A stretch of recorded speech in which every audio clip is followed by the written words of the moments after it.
Here's something off the request line from Liberty Island. Mr. Blair says he wants to lead in Europe.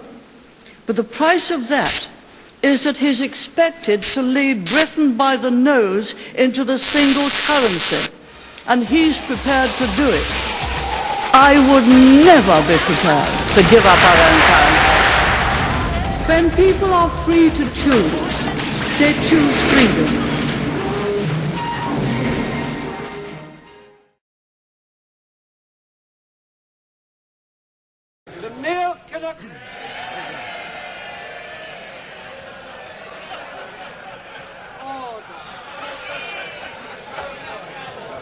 Order. Mr. Kinnock.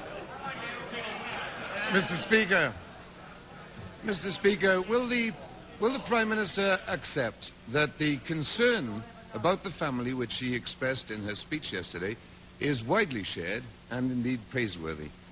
Given that concern, can she tell us what she thinks most damages families? Is it the highest mortgage rate in history?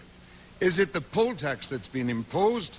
Is it the freeze-on-Chine benefit, or the abandonment of community care? Mr. Speaker, the greatest support we can give in material terms to families is to keep the economy going so that it produces the highest number of jobs we've ever had in our history, the highest standard of living we've ever had in our history, the best social services, and then, as I've indicated in my speech yesterday, to give particular support to lone parent families. Mr. Speaker, that reply shows that there is an unbridgeable gap between what the Prime Minister says is her concern about the family and what she's actually prepared to do about it. Doesn't she understand that the announcement made yesterday that the government is ratting on its pledge to provide help for people who care for disabled and elderly people at home is a contempt for some of the most needy and certainly some of the most deserving people in the whole of the land? May I remind the right honourable gentleman that local authorities are spending half as much again on personal social services over and above inflation than they were in 1979.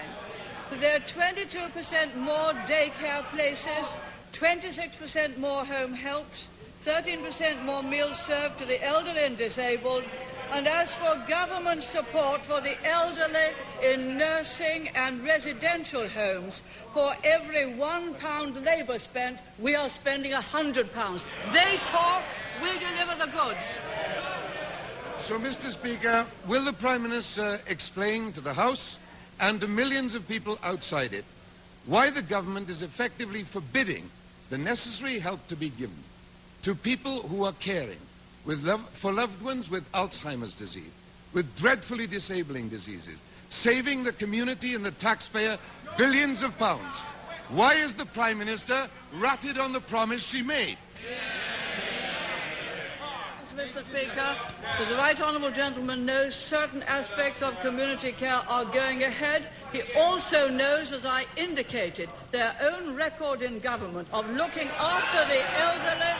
Of course they don't want to hear about it. They only want to hear the hot air that the right honourable gentleman calls out.